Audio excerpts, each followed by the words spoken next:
Lorenzo, is there a next epidemic? Potentially, yes. Potentially, yes, because and this is not just related to humans, but it's related to Earth, like a closed system. Every closed system has a way to survive because you cannot have access to infinite resources. So at a certain point, you need to have control of the population. That as humans in the past we had through different disgraceful things like wars, still, unfortunately. The second aspect is related to diseases, infections, or epidemic that could happen. We need to consider planet Earth and the world as a unique system. And when we go overburden, like we're doing, there's always the potential, like it happened in the past with the famous infections during the history. COVID was easy compared to something we had in the past, in the 17th century. It was called the Spanish fever. That killed a lot of people. I cannot exclude that in the future. 6 to 7 years. But we need to be prepared. We are joined today by Dr. Lorenza Chapina, Doctor of Pharmacy, Senior Director of Medical Information and Communication International at Insight, a global biopharmaceutical company based in Switzerland. Lorenzo leads international medical information and communication strategy, working across regions to translate complex clinical and scientific data into clear, compliant, and responsible messaging for healthcare professionals. His work sits at the intersections of science, regulation, technology, and ethics, with a particular focus on how medical information is delivered in a rapidly evolving AI-enabled healthcare landscape. This conversation is designed to explore not just what medical affairs does, but the real tensions, responsibilities, and decisions that shape trust in modern healthcare. Dr. Lorenza Chapina, welcome. Oh, thank you, Leah. Very glad to be here. Thank you for hosting me. Pharmacy relates to medical and the human health. What is the message or information does public gets to misinterpret most of the time? It's a good question. Because recently there's been a lot of attention about pharmas, big pharmas that became in the mass media and in all the social media, like the monsters or the one that want to create profit against the life of people, right? So there's a lot of misconception about that. We need to discriminate the things and to differentiate what is the profit. Of course, all the pharma companies, we need to think that they are private entities. They need to have a profit to survive. On the other hand, all the research that is behind. Do you know how many millions are invested just to discover one drug? Hundreds of millions are invested in a course and a span of 10 years between the discovery of the molecule to till to have the drug on the market. 10 years of research, 10 years of money that are flowing, that are invested to discover, and most of the time, not even having the drug on the market, because the last research demonstrated that probably is not so effective. You have to reconsider and restart. The perception sometimes is pharmas, they are gaining money against the health of the people. On the other hand, if there are no pharmas, there's not research, and there are no new drugs and new discoveries on the market that will help us to fight against diseases that, if we think about a few years ago, were mortal. And if you look at the science behind and what we achieved in the last 50 years is incredible. Because 50 years ago, we didn't have all these drugs that are saving life for people with cancers or some infections that were killing thousands of people in the past. This dualism needs to be considered every time, that the same pharma that sometimes is demonized is the one that's potentially saving the life of your parents, of your grandparents, and yourself in nowadays or in the future. Where do you think the gap is? Is it the information's being told to public or the absorption of information from the individuals? I think it's it's about the amount of money that are circulating. Every time there is, think about an industry that is producing a lot of money, at a certain point, there are people who are against it. Or there are people who are influenced for many other reasons against it. And this is related to pharma, but nowadays it could be for other industries that are creating a lot of money. I'm pretty sure that pretty soon there will be someone against the use of new technologies like AI, like we see already with the fear that they will steal the job and so on. The misconception starts from the fact that even though it's creating benefits and discovery and potentially to save lives, on the other hand, producing a lot of money is creating this misconception. But we need to always compare what I was saying before to what we are saying now. All this amount of money that are generated, the initial part, before to create revenues, is to cover the cost of the trials and all the scientific things that you need to put in place from. Just like every other business, there's a capital and there's an ROI. Yes, exactly. And there are other business, there are investors, and need to have a return on this investment, right? In the ideal world, probably I would be with these people to say, yeah, all the access to drugs should be for free. In many different countries where there's no access, the drugs should be cheaper or but at the same time, if the governments in the world they leave the discovery of the new drugs to private entities, this will not be possible. Going through that, do you think there are overpricing? There are access to drugs depends on the system, right? And depends on the country.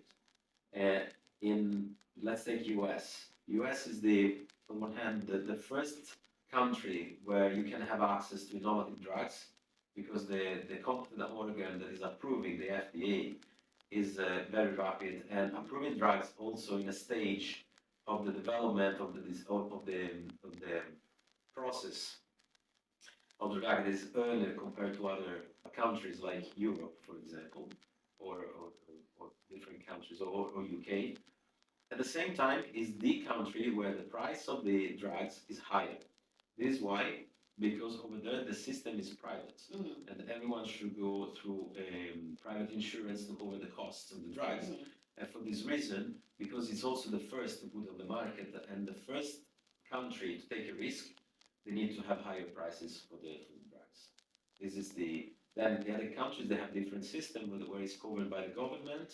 So there's a lot of attention, but there's also a downside of this because the price of innovation, right? If you want to put on the market something so innovative, it has a price. At the same time, all countries like in Europe, where they need to pay attention because the price of the medicines is covered by the government, they need to be careful of what they put on the market. At the same time, they don't guarantee access to all the innovations. There's always a balance. There's not a perfect formula. The blanket is always shortened. Talking about drugs, there is a history of opioid in 1990s. A very aggressive prescription of painkillers. And it escalates until 2000, and if I'm not wrong, up to today. Yes. Where do you think the industry gets the lack of communication towards the risk of the medicine itself? There is, talking about the reality where I am, so I'm already in Europe. It's quite different from US. I will exclude US from the rest of the world because it's pretty unique. The communication that a company and me in charge for medical information is always directed to the physicians, to the HCPs.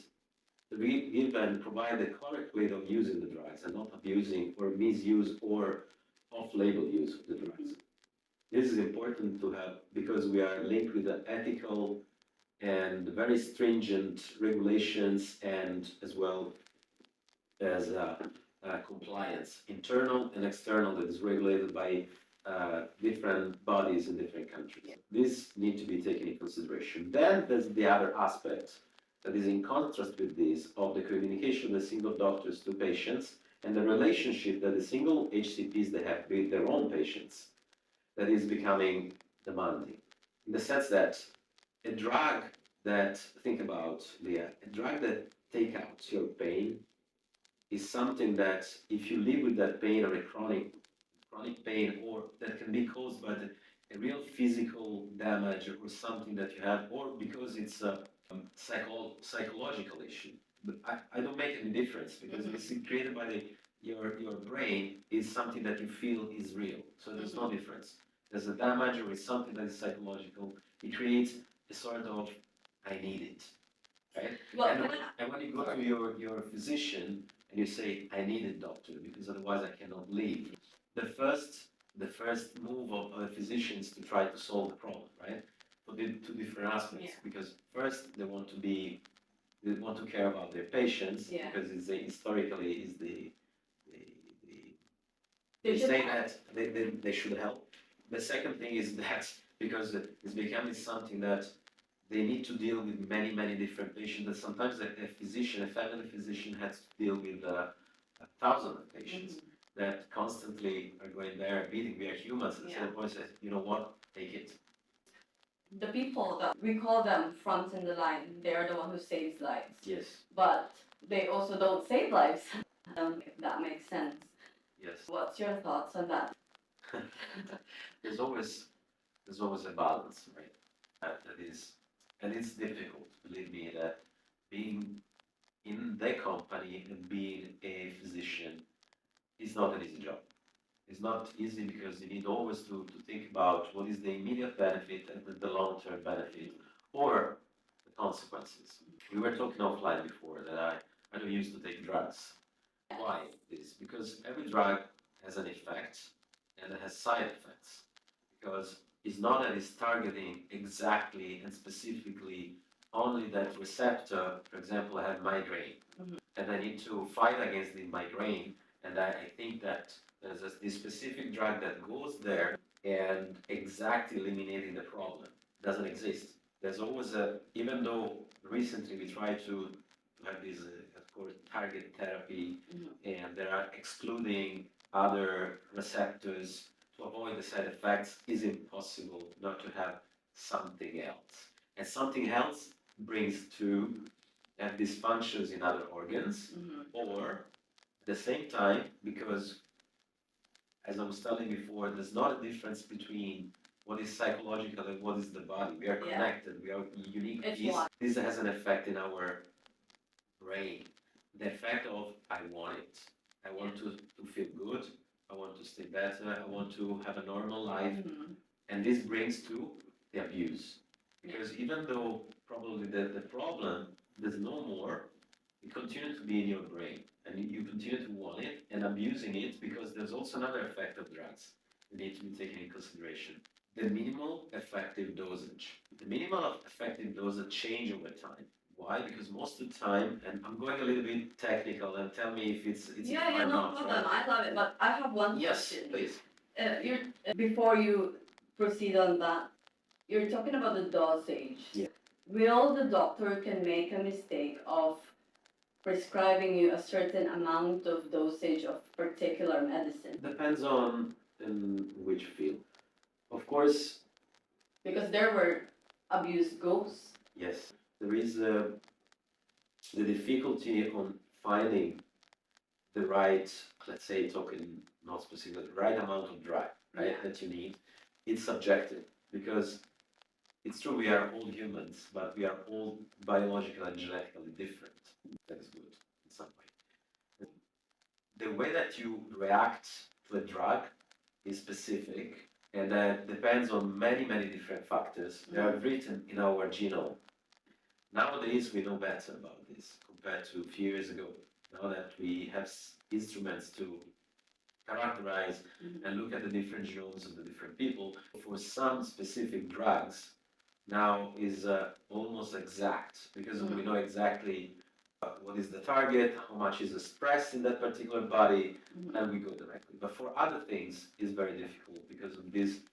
And it's how they metabolize. It's the way it's metabolized is the amount of receptor you have for that drug, is the amount of other internal substances that we normally have in our physiology that are competing with that particular drugs for that specific receptor, it's very difficult. And most of the time, for some drugs, you need to try. Sometimes there's a correlation based on the weight of the person, because the bigger you are, more drug you need. But it's not mathematic, and sometimes you need to adjust. I want to stress on that point. Can you please tell the public why does fatter person Yes, digest or metabolize drug differently than absolutely. normal people? We consider that fat is an important tissue, right, in our bodies. Is the physiology is used to store energy, but most of the time it's considered like a dead part, but it's alive. The fat cells are like Sleeping, not something. no, are A sleeping tissue. but it's on the contrary, it's like the other cells and the other organs. It's alive. Is is a bloodstream is passing, need to be fed, and is the more the mass is, the more there's absorption in that department, in that compartment, in the fat area. If you have a lot of fat, you need to consider dosage because there's a lot of uptake from that part of the body that need to be taken in consideration. And then there are mathematical formulas. But does it not store the? What I'm thinking is maybe we are the same weight. You're 60, 60 for example, but we have different percentage of fat. Do you not store it more, and does it have effect later on? There is a we go in a little bit complicated aspect, but for this kind of differences doesn't play a very important role. Okay. When we are considering fat mass, we are considering for obese population, where is really an important factor. And this is one thing. The other thing to be considered is that for some drugs, of course, that they are the minimal concentration need to have that fact is very low, need to be considered. But for some others, if it's released slowly or is metabolized anyway inside of the fat tissue, it doesn't have effect because it doesn't reach the minimal concentration that is needed to have that fat. There are, as you see, there are many different aspects that a doctor need to take in consideration when treating a patient. It's not just for many of us or for people who don't know these things. It's really something that I take the pill and that's it. But there are all these considerations that a doctor should take in consideration when treating a patient. There is a stigma that portrays big pharma. That's why it was demonized. Yes. What's your thoughts on having it as the cause of the problem and the solution of the problem and makes it a cycle? It's like when you control yourself, right? You have the power because you are the one that is on one side discovering and bringing to the public new drugs. On the other hand, you are the one who's deciding, trying to decide the price. At the same time, is the one that is controlling. There is an instrument that was introduced a few years ago. Let's say that 20 years ago, it was introduced almost 20 years ago. An important piece that is, of course, for the pharma companies was not a good one, but for the population was good. That is the expiration of the patents. In the past, it was indefinite. So when you had a patent, you could decide. But then nowadays, and it became popular, and now everybody is exposed. Everybody knows about generic drugs, right? So this is an instrument that is, on one hand, when the patent is expired, there's a reduction of the price of the drugs, and it's becoming accessible to many other people. This is a good thing. On one hand, of course, is not a good thing from the perspective of the marketing and the commercial side of the pharma, because you have a reduction in revenues, and most of the time you dismiss completely that drug because there's no more interest to produce anymore. Right? On the other side, is guaranteeing a period of time when the pharma can decide for the price, even though it's controlled. It's not that you decide the price and then. Otherwise, we'd stay here one day to discuss We how can have a debate. the price of reimbursement is calculated.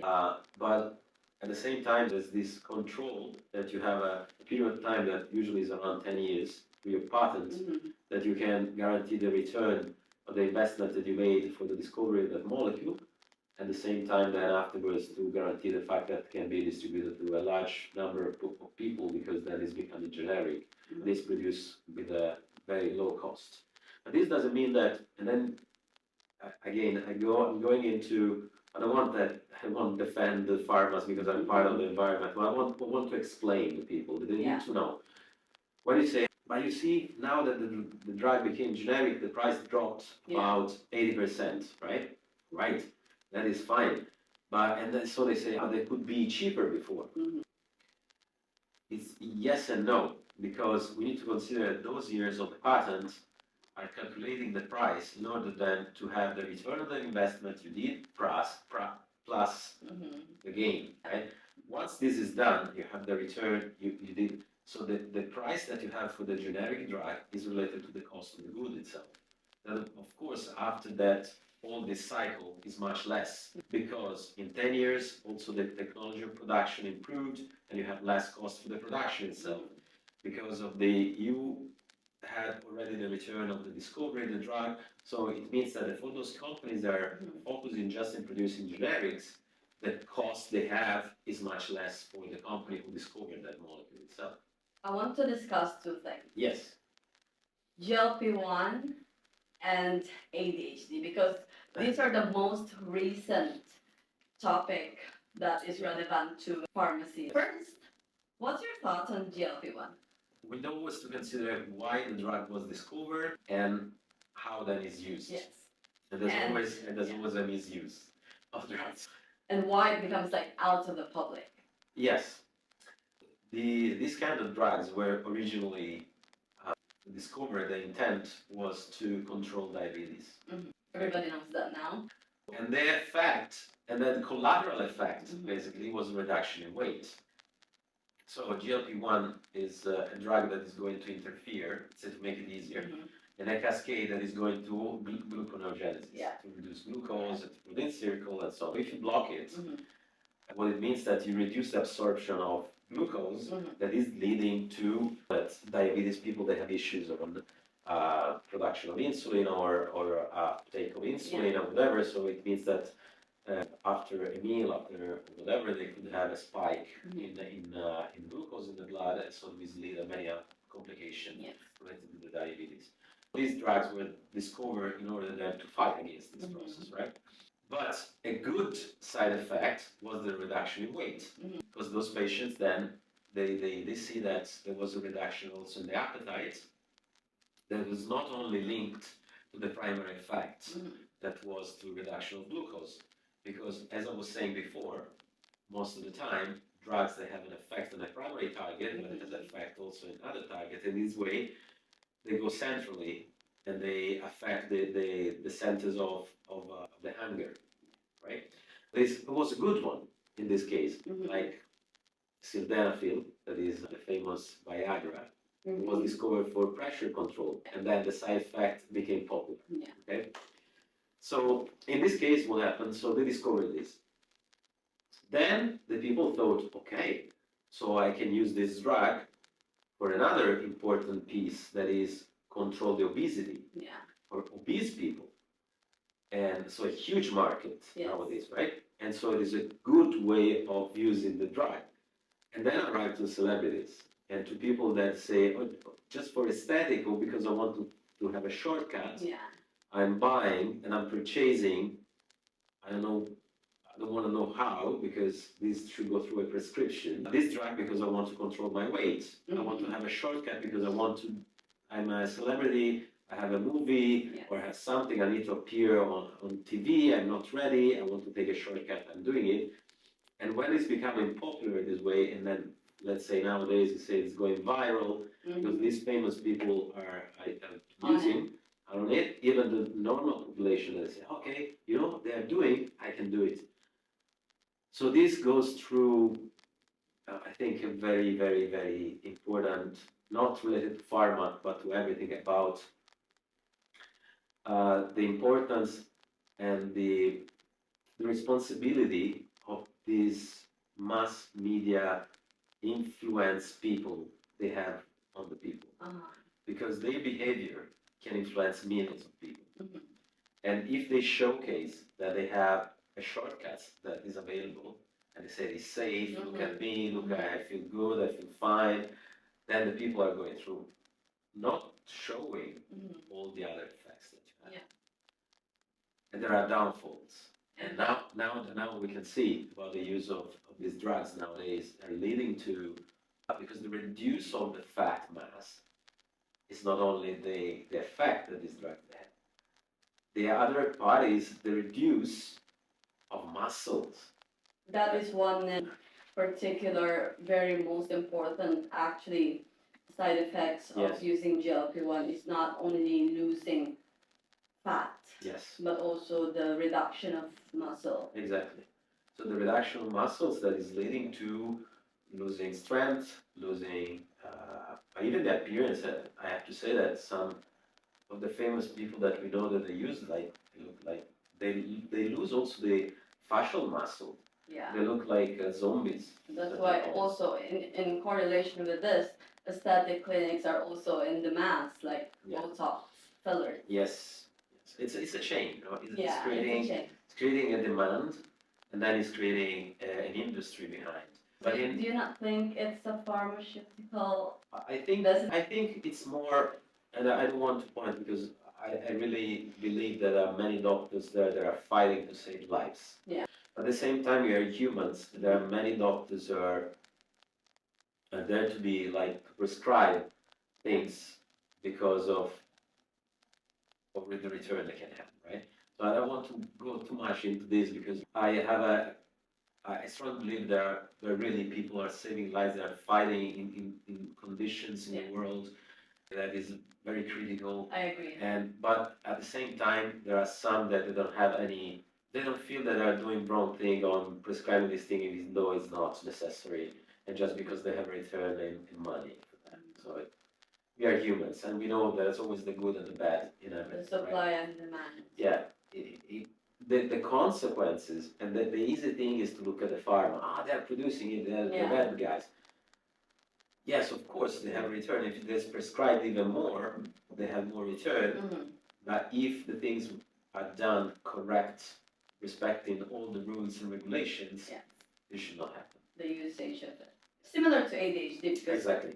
I think that is pretty similar. And I'm not an expert on this kind of disease, but I strongly believe that also in this space, there's a lot more of diagnosis nowadays compared to the past, and for two reasons.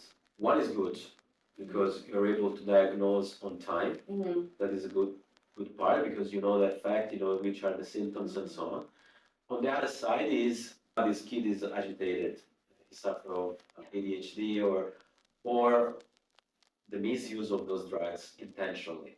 So there's misdiagnosis on one hand, or on the other side, there's the misuse of these drugs because to obtain the focus, the concentration, that you want to highlight some of the benefits, then to superpower some of the aspect of the use of these drugs. There's always this. Well, not go into it. AI is also trending. Yes. What are the most exciting things that we're looking forward to 2026? Yeah. So AI, the good part of the AI is that many different companies, they're using a different level inside the companies, from drug discovery. I can tell you, for example, now with the efficiency and the power of calculation that you can have with AI, it allows to, in few moments, I'm saying a few moments, could be minutes, hours, or days, but compared to the past, of calculating what could be the new lead. The new lead is a new drug that is not yet a medicine, right? Because they can make all the different substituting pieces of the drug, and the AI can calculate if it's effective or not, or could potentially be effective. So in drug discovery, will have a boost even more in the next future. All the processes that we have inside the company to understand for the diagnosis, to improve the diagnosis of patients with different diseases. One of them that is had already a huge success recently was for the diagnosis via images that are confronted by AI and can see things that the human eyes cannot see. So these things are already really effective in diagnosis, in drug discovery, and then creating models. Now, through AI, you can create artificial arms for clinical trials comparing to virtual patients, speeding up the process of approval of drugs as well. So these are all the good things as well. I'm not saying about in my specific job on speeding up the process to respond to the question of the doctors, being more on time. So this is the good part of it. On the other side, there's always some disadvantages, right? I agree. The loss of specificities, or if you don't put in place systems to control these things, you could have false positive things, um, or or information that are not true and not real if it's not verified is still present, even though AI is improving every few months. There's an improvement. Every single day, I think I would say. Yeah, that someone is popping up with a new model, says more accurate, and no hallucinations and this thing. But you need to, with famous companies, they had problems like Deloitte and providing reports on this. It's a bit of a scandal. But let's copy paste what the AI was saying. So we need to take in consideration this. The other aspect is the self-diagnosis by people using AI to say, I have this, and that because I have these symptoms. Now I have this, and that, so I'm entitled to ask for this drug. Or what I see is so to receive questions or requests from patients saying, I need to have access to this information because I know this, and that. And our recommendation is always, okay, before to say that and before to cure yourself with an AI, pass through the expert people, through your physician, your family doctor, and the expert that can provide you the right diagnosis. So this needs to be taken in. Yes, it is. It is. Because even though for small things or can be accurate, okay, have an headache, what could be the drugs available in this moment? Okay, have a list. Okay, it's fine. But for many different diseases that could harm really it's serious. Seriously harm your bodies. So, and seriously, if you take the wrong decision because it's based just on the AI, it's really bad. Being the doctor of pharmacy, Lorenzo, what do you think? It's scary for me. Okay. But at what extent of AI can help healthcare? As I said before, there are different aspects. If you look at just the last piece, okay, the previous question we discussed about the discovery, the processes of the pharmacy itself. Let's talk about the healthcare in general, about the use in hospitals, the use in clinics, and so on. This will facilitate many different aspects on or reducing the and I'm not talking like so in Dubai I know it's very rapid. So it's but there are some countries who are suffering really a long queue to have a diagnosis, to have access to the instruments as well.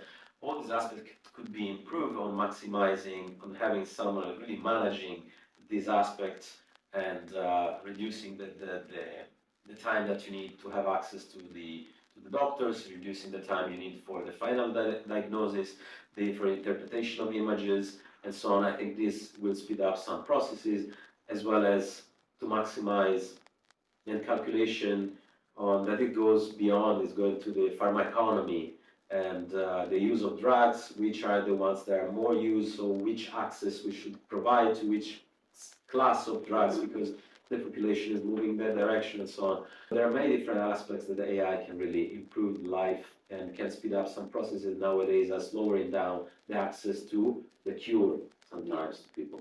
Well, I'm looking forward for that, and I think technology nowadays is very dynamic, and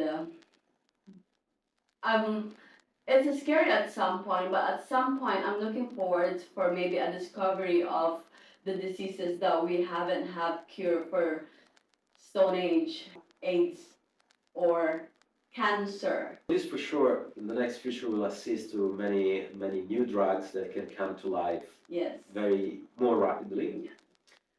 At the same time, you mentioned two of the very difficult ones. So for AIDS, fortunately, in the last 20 years, we made a lot of advancements. So nowadays, if there is a diagnosis that is done on time for HIV, no one dies anymore. Wow. If the diagnosis is done on time, because the new drugs, and of course, it's something that you need to take for your life. I think there are some trials now to see the stop trials to see if even though you stop the use of the drugs, the viral what's technical this the count is zero, so you cannot detect. So it means you are free from the disease. Yeah. Yes. So AIDS and HIV, if it's done on time, the diagnosis, we had already a great advancement. That's very great. The next future, of course, cancers is something that is still, because it's something, it's complex because cancer is our cell. Yeah. A cancer cell is our cell that modified the way of replicating and is becoming immortal. So it's very difficult to target specifically a cancer cell, even though with the new therapies and the generalized CAR T cells, going to the specific, we are doing advancement for the future. Then I leave you with something that could be scary at the same time. The next future and the challenge we'll see in the upcoming years, starting from 2035 and so, is new infections because of the abuse of drugs, in particular antibiotics. Well, last question, Lorenzo. Is there a next epidemic? We never know. We never know. Potentially yes. Potentially yes, because and this is not just related to humans, but this is related to Earth, like a closed system. Yeah. Every closed system has a way to survive, because you cannot have access to infinite resources. So at a certain point, you need to have control of the population. That as humans in the past we had through different disgraceful things like wars. Still, there are wars in the world where many people are dying. That, if you look in the cynical way, is an instrument to control the number of people in the world, unfortunately. The second aspect is related to diseases, infections, or epidemic that could happen, because it's we need to consider planet Earth and the world as a unique system. We are not just a piece, as a single person of humans or the rest of the animals. It's a unique system that it fights to maintain stability and a balance. And when we go overburden, like we're doing, there's always the potential, like it happened in the past with the famous infections during the history. COVID was easy compared to something we had in the past, in the 17th century, or so, or more recently at the beginning of the 20th century, it was called the Spanish fever, that killed a lot of people. So I cannot exclude that in the future we'll assist to something else, but we need to be prepared. We need to be prepared. And pharmas will help on this. Thank you so much for this conversation, Lorenzo. I always have a last statement with the guests I have. Being a doctor of pharmacy, do you have an advice to an individual who self-medicate themselves, or to also doctors or people who are specialized particularly on that field that misprescribe? I have a recommendation that is easy and difficult at the same time for everyone. Don't focus on the cure of the disease, try to prevent. That is prevention. Prevention with regular checks, of course, but as well as with a lifestyle that will guarantee you not to go through some diseases that could happen, because everything is written in our genome. At the same time, can be alleviated or avoided with a correct lifestyle. Thank you so much. Thank you, Leah.